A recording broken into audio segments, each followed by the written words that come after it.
Assalamualaikum warahmatullahi wabarakatuh. Sobat Asiku, kali ini kita akan membahas ringkasan materi fisika kelas 12 semester 1. Pokok bahasan induksi magnetik kawat melingkar. Oke, langsung aja kita bahas. Sekarang akan kita bahas induksi magnet di pusat kawat melingkar. Jika ada suatu kawat yang kita bengkokkan seperti ini, kawat ini kita beri arus sehingga membentuk pengantar yang melingkar. Maka di sekitar kawat timbul medan magnet. Ada yang sudah tahu rumusannya? Iya, tepat sekali. Induksi magnet atau medan magnet di pusat kawat melingkar, atau yang kita lambangkan dengan huruf B, nilainya sama dengan, iya tepat sekali, N atau jumlah lilitan dikalikan mu 0I dibagi 2A. B tadi apa? Ya induksi magnet di pusat kawat. N-nya tadi apa? Jumlah lilitan. Mu 0 itu apa? Ya permeabilitas medan magnet. I-nya apa? Ya arus yang mengalir pada kawat. Dan A adalah jari-jarinya. Ya, sebelum kita lanjut, karena B merupakan besaran vektor, maka harus kita pahami juga arahnya. Seperti halnya kawat melurus, menurut aturan tangan kanan yang sudah kita pelajari, I itu apa? Ya arus, yang kita tunjukkan dengan ibu jari. Sedangkan 4 jari merupakan arah medannya.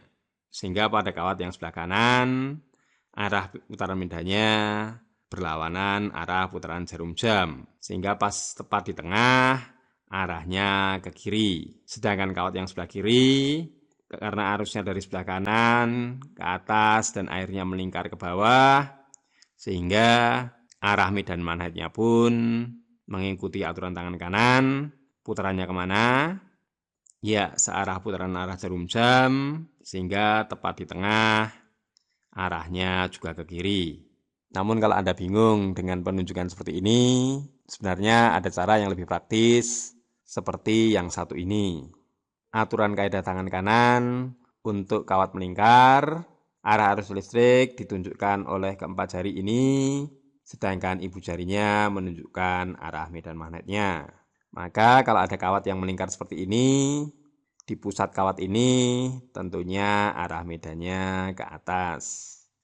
Pada pembahasan kali ini sebenarnya konsentrasi kita lebih kita titik beratkan pada jumlah lilitan atau pada jumlah kawat.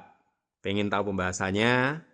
Tentunya setelah yang satu ini. Pada kawat melingkar yang bentuknya utuh seperti ini, rumusnya apa tadi? Ya, B sama dengan N mu 0I dibagi 2A. Namun kadang di soal kawatnya tidak utuh seperti ini. Bisa bentuknya setengah lingkaran, seperempat, atau bahkan mungkin bentuk yang lainnya. Kalau utuh seperti ini ada berapa lingkaran? Ya, ini ada satu lingkaran, maka N-nya pun ini bisa kita ganti 1, atau bahkan tidak usah kita tulis. Kalau bentuknya setengah seperti ini, caranya gimana? Ya, perumusannya masih sama. B sama dengan N mu 0I per 2A. Namun ingat, karena ini setengah, tentunya N-nya langsung kita ganti setengah. Kalau seperempat lingkaran seperti ini caranya gimana? Ya, masih sama, hanya N-nya kita ganti perempat. Namun kalau bentuk seperti ini gimana? Ya, tentunya jadi bingung. Loh, kok bingung? Tidak usah bingung atau panik, bahkan emosi. Tadi dapat setengah dari mana? Tentunya perumusannya masih sama, yaitu B sama dengan N mu 0I per 2A. Hanya jumlah lilitannya aja yang kita rubah. Ini tadi setengah, dapatnya dari mana? Ya, karena bentuknya setengah lingkaran. Ini seperempat dari mana? Ya, karena bentuknya seperempat lingkaran. Kalau ini gimana? Ya, tentunya susah. Kalau susah, coba perhatikan yang satu ini. Kalau lingkaran penuh, berapa derajat? Ya, 360 derajat. Untuk mengetahui bagiannya, tinggal kita perhatikan berapa derajat dibagi total keseluruhan lingkaran. Kita ulangi, ini tadi berapa derajat? Ya, 180 derajat. Kalau dibagi 360, tentunya setengah. Maka ini pun tadi kita masukkan setengah. Kalau tegak lurus seperti ini berapa derajat? Ya, tentunya 90 derajat. Sehingga untuk menghitung N-nya, nilainya didapat dari apa? 90 derajat, tinggal kita bagi derajat untuk lingkaran penuh. 90 kalau dibagi 360 derajat, nilainya berapa? Ya, tentunya nilainya seperempat. Kalau mudahin seperti ini tadi, tinggal kita masukkan setengah dan seperempat. Namun kalau bagiannya rumit seperti ini, tentunya kita pakai perbandingan derajat tadi. Pada kasus yang paling bawah ini, kawat yang melingkar berapa bagian? Ya, kalau totalnya 360, tinggal kita kurangi 120, berarti berapa bagian? Ya, yang melingkar ini totalnya 240 derajat. Kalau dibagi keseluruhannya atau 360, 240 kalau dibagi 360 jadinya berapa? Ya, tinggal kita perkecil menjadi 2/3 bagian. Langsung diganti 2/3. Kalau pengen pembahasan yang lebih kompleks, jangan kemana-mana, tetap di tempat. Langsung kita bahas materi berikutnya. Sekarang kita bahas gabungan dari dua kawat yang melingkar. Pada kawat ini, yang dihitung yang mana? Ya, tentunya bagian kawat melingkar yang atas dan kawat melingkar yang di bawah.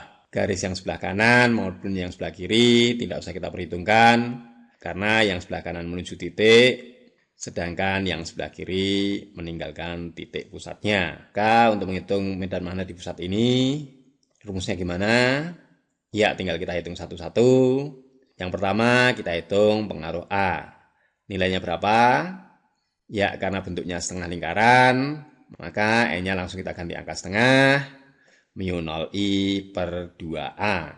Sedangkan pengaruh kawat yang di bawah, tentunya nilainya sama, yaitu setengah mu 0I dibagi 2B.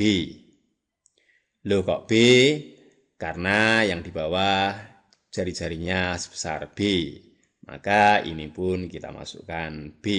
Tinggal kita hitung kuat medan di pusat dari hasil A dan hasil B ditambah atau dijumlah.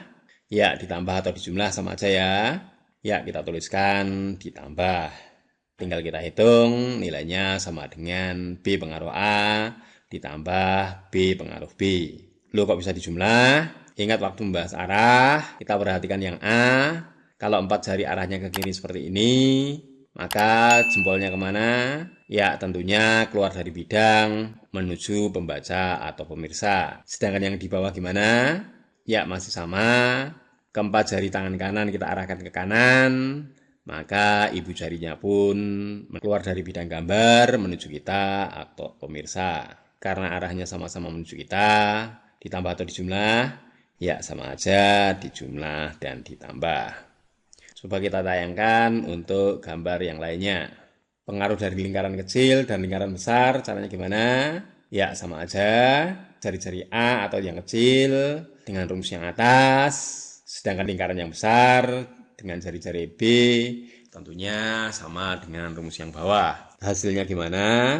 Kita perhatikan lingkaran yang kecil dengan aturan tangan kanan, maka ibu jari arahnya menuju pembaca atau menuju kita. Karena arusnya tadi pada lingkaran kecil ke kiri dan airnya naik melewati lingkaran yang besar, arahnya kemana? Ya ke kanan.